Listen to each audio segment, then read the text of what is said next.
Alors on est dimanche à 11h24 et l'église persécute un athée français qui s'appelle Loïc François, n'est-ce pas, Pape François? Donc nous sommes à Villers-Cotterêts, Roswell français, petit village Roswell français, où il y a des aliens parmi nous. Nous le sommes nous-mêmes à l'ombre du soleil. Ces aliens, ce sont les acariens principalement. Ce sont les principales aliens. Les acariens qui se promènent souvent avec des lilliputiens et des marsupiaux. Les acariens, les lilliputiens et les marsupiaux fréquentent plus rarement, parce que c'est plus rare, il y a une sous-population qui est assez visible, qui s'appelle les Saturnains. Et après, il y a pas, là on ne peut pas parler de population, elle est isolée en fait, il y a une narcisse. Une narcisse qui terrorise un peu tout le monde. Voilà. Et en fait, il y a eu un événement assez majeur qui a animé un peu tout ce monde dans le Roswell français, Villers-Cotterêts, en forêt de Retz, avec le château de Villers-Cotterêts, François Ier, tout ça, mais bon, c'est plus récent, c'est en 95, il y a eu une éclipse solaire. Une éclipse solaire, et cette éclipse, c'était une éclipse lunaire, c'est-à-dire que la Lune s'est mise en face du Soleil, et fort de ça, il y a eu un éclat de lumière intense, et finalement, la population de Villers-Cotterêts, le Roswell français, peut être résumée en les différentes manières que cet éclat de lumière a créé chez les différentes personnes présentes à ce moment-là et dans leurs enfants, aliens eux aussi, a créé dans ce moment-là pour les transformer. Il y en a qui sont devenus des acariens, il y en a qui sont devenus des marsupiaux, qui étaient déjà des marsupiaux, mais qui le sont encore plus avec une notion d'éclat de lumière. Il y en a qui sont devenus des éclats de lumière, donc je dirais les lilliputiens. Et il y en a qui sont devenus des narcisses. Enfin, il y en a une qui est devenue une narcisse. Et il y en a certains qui sont devenus des Saturnins. C'est plus rare. Voilà. Tout ça à cause d'une lune qui se met en face du soleil et qui produit un éclat et qui transforme la vie en ombre et en lumière, mais surtout en couleur. Chose que la narcisse a du mal à admettre, qui ne voit que du noir et qui du coup ne voit que la pénombre et la mort quand les Saturnins en voient la couleur. Et les marsupiaux, les acariens et les lilliputiens aussi. Voilà.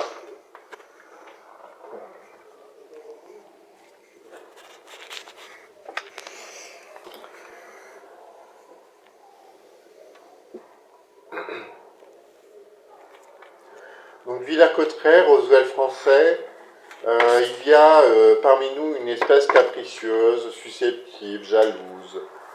Capricieuse, susceptible, jalouse étant la trinité de sa personnalité, le point noir de Villers-Cotterêts, extraterrestre antisocial à l'être humain, capricieux, susceptible et jaloux.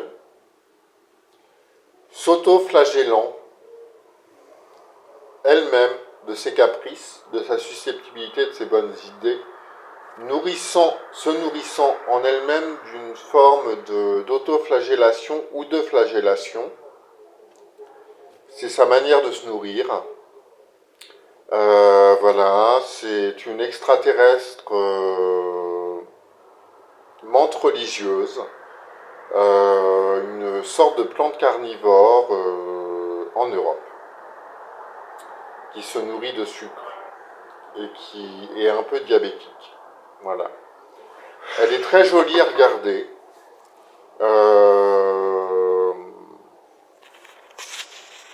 C'est un peu ses crocs, le caprice, la susceptibilité, la jalousie. Pour choper ses victimes. Elle est entourée de proies.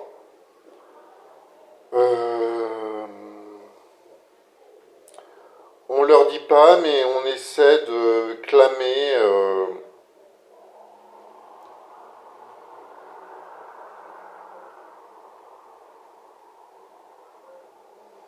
on essaie de déclamer, d'éviter aux acariens, on ne leur dit pas aux narcisses, mais elles se font, elles sont souvent des prédateurs d'acariens, et surtout avant d'être des prédateurs d'acariens, surtout de lilliputiens et un peu de marsupiaux. Elles charment par leur parfum.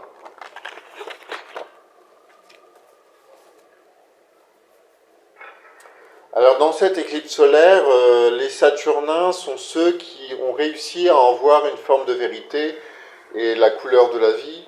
Et du coup, les Saturnins sont les seuls à voir les narcisses. Les acariens sont plus des personnes, ou les marsupiaux, moins les marsupiaux d'ailleurs, plus les acariens. Les acariens sont des gens qui ont été aveuglés par l'éclat de lumière. Les autres ont été un peu aveuglés, étourdis par l'éclat de lumière. Moi, je suis un Saturnien, je ne suis pas aveugle. Je vois les Florius nos noiros, c'est-à-dire les narcisses, plantes carnivores qui mangent les marsupiens, un peu les acariens et surtout les lilliputiens.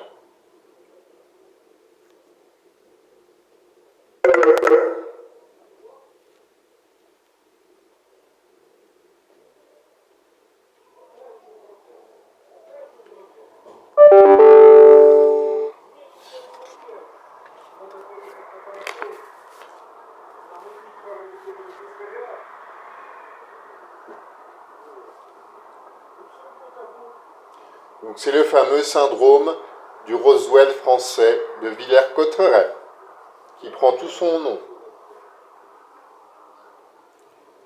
Deuxième point, entre les Saturniens et les narcisses, il y a une petite compétition. Alors c'est surtout les narcisses qui sont avides de compétition.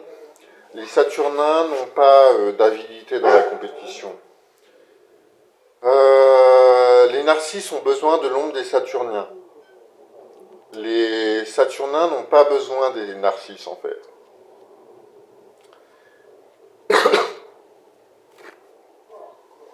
Les Saturnains aiment bien les étoiles, mais ne veulent pas forcément aller sur la Lune, alors que les narcisses ont comme d'habitude, ils n'aiment rien. On essaie de les pousser à faire une opération avec la NASA, une opération qui sera, les Saturnains en rient, vouée à l'échec. Parole de Saturnin, je ne devrais pas le dire ça parce que c'est un peu les tromper, enfin leur faire bénéficier de ma lumière quand ils veulent boire mon ombre. Donc les Saturnins, donc ils devraient faire une opération avec la NASA.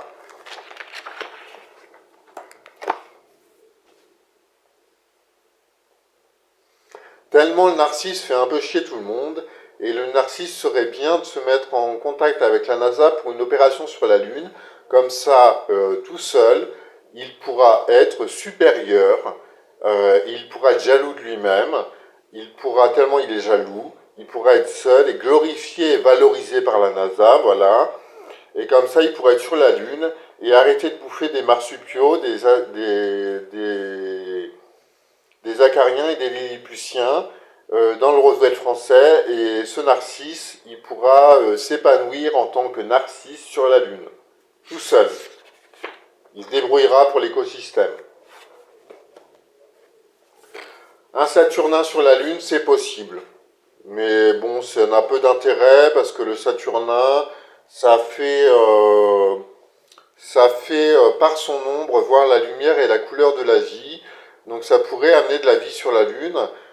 Mais un narcisse sur la Lune, eh ben Narcisse, je t'invite à contacter la NASA pour que tu puisses épanouir sur la Lune en toute jalousie, en toute susceptibilité, en tout caprice. Voilà. Alors, troisième point, la précaution d'usage du narcisse attire par la vanité ses proies pour les mettre dans la gueule du loup. Elle séduit, puis digère.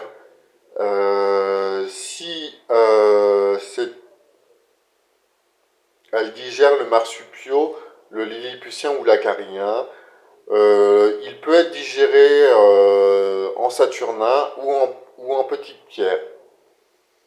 Vous pouvez devenir saturnin en étant digéré par une narcisse. Le saturnin est le seul apte à combattre la narcisse et lui rappeler l'humilité. Le saturnin n'a pas vraiment d'amis, mais c'est faux en fait, il a des amis, il est juste plus isolé, il est plus autonome en fait. Disons, il aime bien la sociabilité, mais la sociabilité saine, pas toxique. C'est ce dont a peur le narcisse qui, lui, vit dans la peur et du coup terrorise. C'est le défaut du narcisse.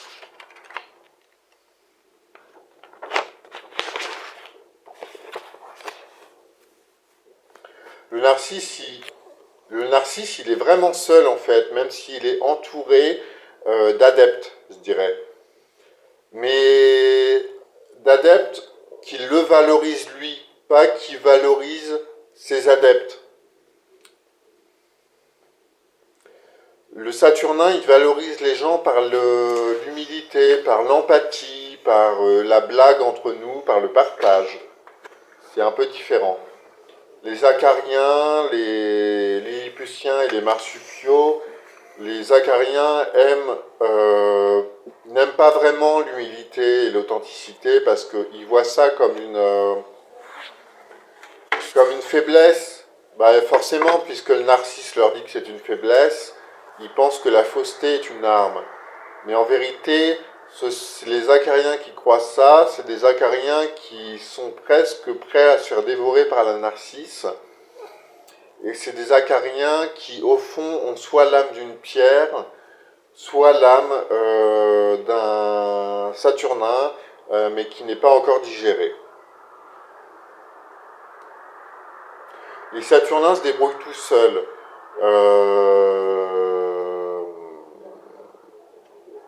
Alors que les narcisses ont besoin de glorifier leur beauté, c'est un peu comme des pans qui séduisent. Les saturnois aiment bien les gens dans la vérité. Ils transforment par l'humilité, l'empathie.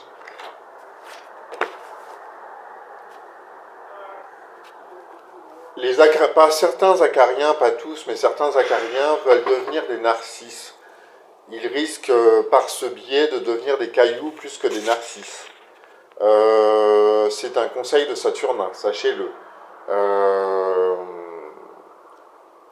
Seule l'authenticité et la vérité peut combattre un narcisse. Point 4, le narcisse séduit.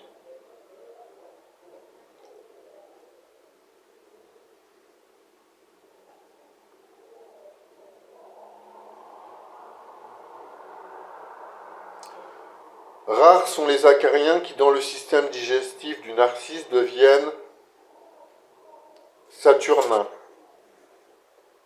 Souvent des cailloux.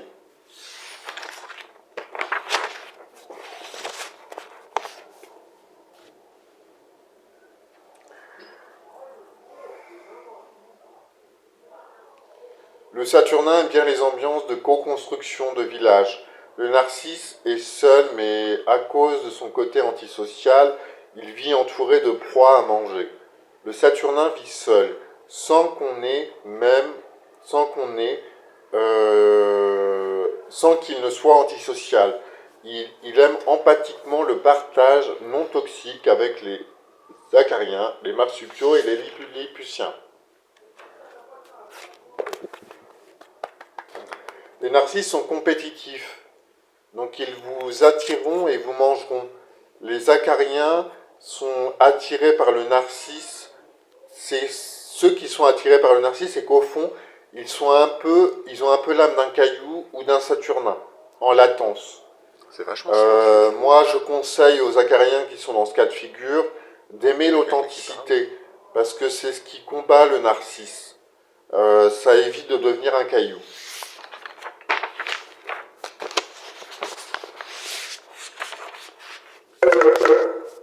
Point 5, après, voilà, vous faites ce que vous voulez. Donc ça, typiquement, c'est une parole de Saturnien. C'est quelqu'un qui vous donne une marge de liberté, de tolérance, alors que le narcisse vous donnera des ordres. Certains acariens ont besoin d'ordre, en fait, car en fait, ça s'explique par l'éclipse solaire de 1995, ça les a un peu étourdis. Et du coup, ils voient dans le narcisse qui donne des ordres, ça répond à un de leurs besoins, qui est d'avoir de l'ordre dans leur désordre. C'était trop bien. Le Saturnin n'est pas du tout un donneur d'ordre, c'est plutôt quelqu'un qui donne des conseils.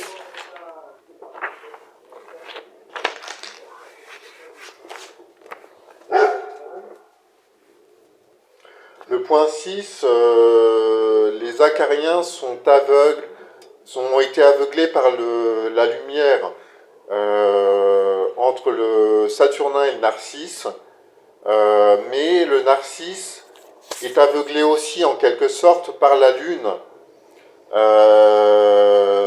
Pas par lui, le Narcisse n'est pas aveuglé par l'éclat de lumière. Il est aveuglé par la Lune. Il ne se rend pas compte que certains acariens peuvent devenir des saturnins. Et certains acariens sont des poisons pour lui quand il les mange, un peu comme moi d'ailleurs, parce que, en fait, les saturnins, c'est ceux qui ont vu la lumière dans sa vérité scientifique, pragmatique, objectif, authentique, pas dans une symbolique. Du coup, les narcisses, c'est ceux qui ont vu plus la lune qui fait l'ombre au soleil. Les acariens, c'est plutôt ceux qui ont été étourdis par la lumière. Donc ça, c'est un peu le syndrome de base du Villers-Cotterêts.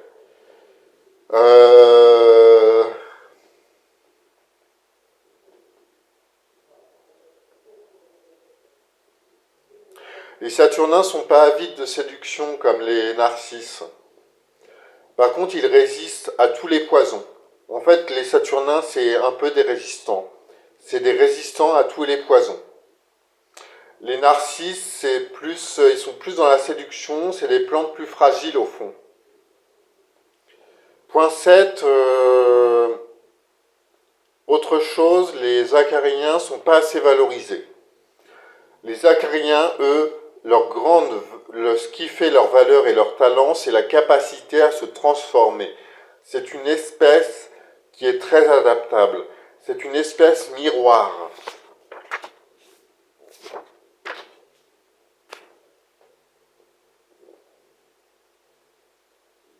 C'est une espèce qui, entre l'éclipse solaire, entre les Saturnins et les Narcisses, donc les Saturnins ont vu l'éclat de lumière dans sa vérité, les Narcisses ont vu plutôt l'ombre de la Lune sur le Soleil, et les Acariens, eux, ils produisent, de par ces deux personnes, c'est-à-dire ceux qui ont vu l'éclipse comme un symbole et ceux qui l'ont vu sous l'aspect d'une science, ils produisent un reflet, les Acariens. Ils ont été un peu étourdis, mais un reflet qui peut transformer, qui peut se transformer aussi. Et ils peuvent devenir des Saturnins, ou rester acariens, à s'occuper des Lilliputiens et des marsupiaux. Ils le font très bien d'ailleurs. Les Saturnins sont des acariens.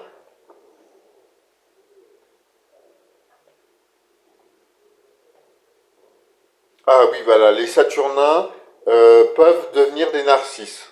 C'est un peu le problème. Certains Saturnins, à la fin de leur vie, autant toute leur vie, ils seront très autonomes, mais à la fin de leur vie, ils vont commencer, le stress hydrique va être trop fort, et du coup, ils vont commencer à devoir être dans un système d'entredépendance, et ils peuvent devenir en quelque sorte des narcisses.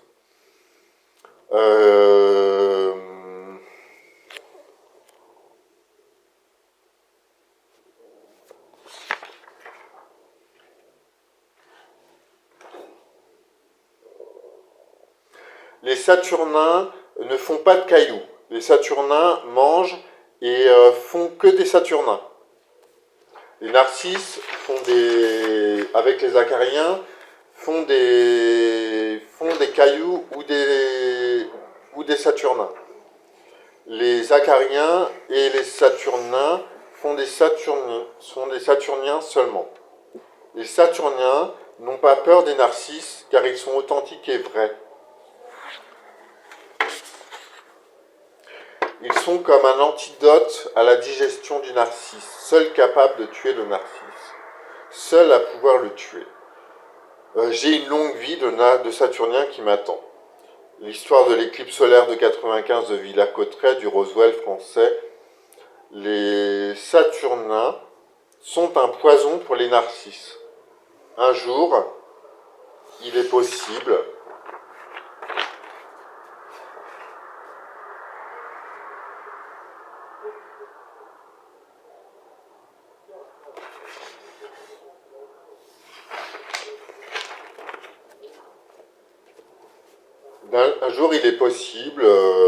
que moi, Saturnin, je me transforme en narcisse, mais pour ça, il faudrait que je dévore un Lilliputien, donc c'est pas du tout forcément vrai, je peux mourir Saturnin.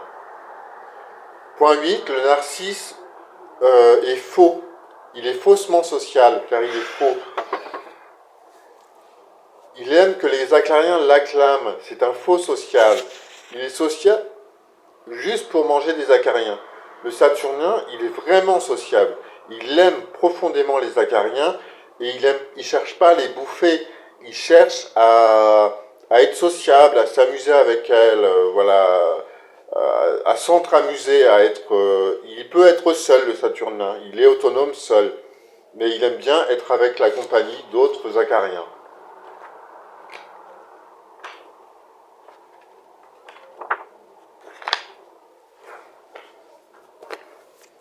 Ce qui se produit entre les Saturniens et les Acariens, c'est souvent l'empathie.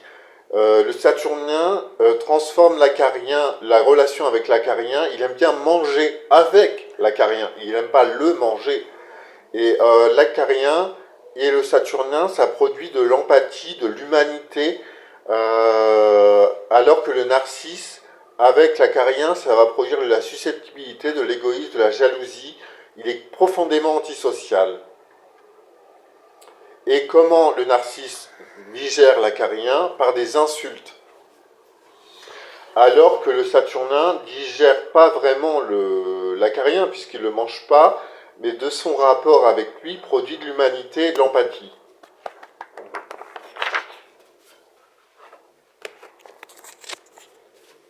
Point 9. Le film Apollo, c'est important d'en parler dans ce Roswell français, puisque en 95 aussi, il sortait ce film. Le film Apollo montre que le médical d'aujourd'hui n'est pas un médical, est un médical plutôt barbare et qui verse dans le populisme, qui n'est pas une science, mais qui est une science populiste, qui n'est pas une science au sens propre du terme, qui est plutôt moraliste et qui, du coup, même dans le film Apollo, on le voit, c'est une science qui a contribué à l'échec de la mission Apollo, et c'est surtout les ingénieurs astrophysiciens qui ont réussi à sa réussite dans son échec. Donc la médecine devrait apprendre aussi d'Apollo et introduire des notions d'astrophysique dans sa manière d'appréhender la médecine du corps.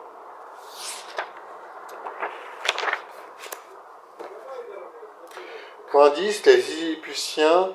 Les Lilliputiens, je ne les ai pas assez valorisés. Et les Lilliputiens, ils n'étaient pas là pendant l'éclipse, mais ils se sont nourris, on va dire, intrinsèquement dans le corps des acariens pour devenir en fait des Lilliputiens. Et les Lilliputiens, c'est la beauté de la vie. Les Lilliputiens, ils transforment, ils transforment entre les narcisses et les saturnins. C'est les saturnins un saturnin qui dévore un lilliputien devient une narcisse. Voilà, c'est dit. Mais un saturnin qui ne dévore pas un lilliputien reste un saturnin. Aussi, c'est dit. Et ça, c'est pas hypothétique, c'est vrai. Un Saturnin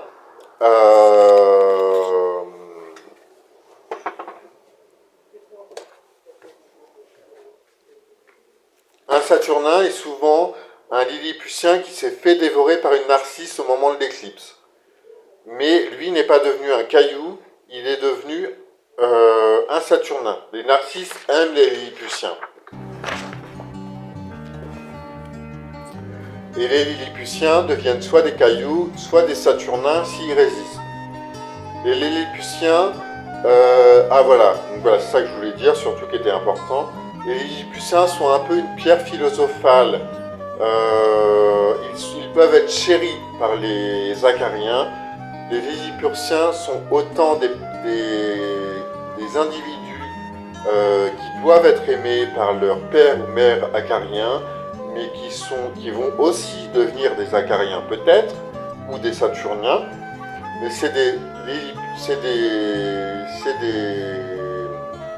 c'est plus qu'un reflet, c'est comme une pierre philosophale.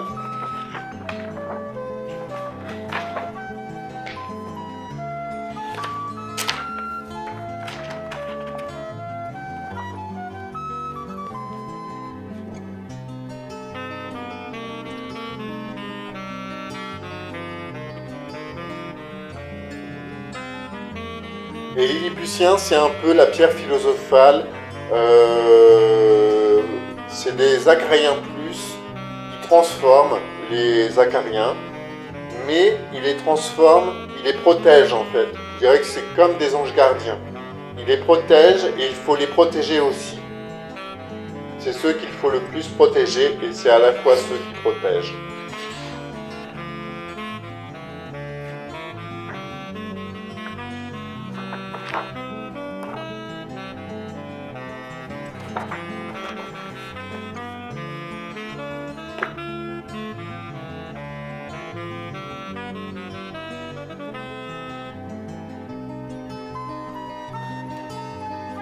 Alors le point 11, il y a une autre différence entre les narcisses et les saturnins.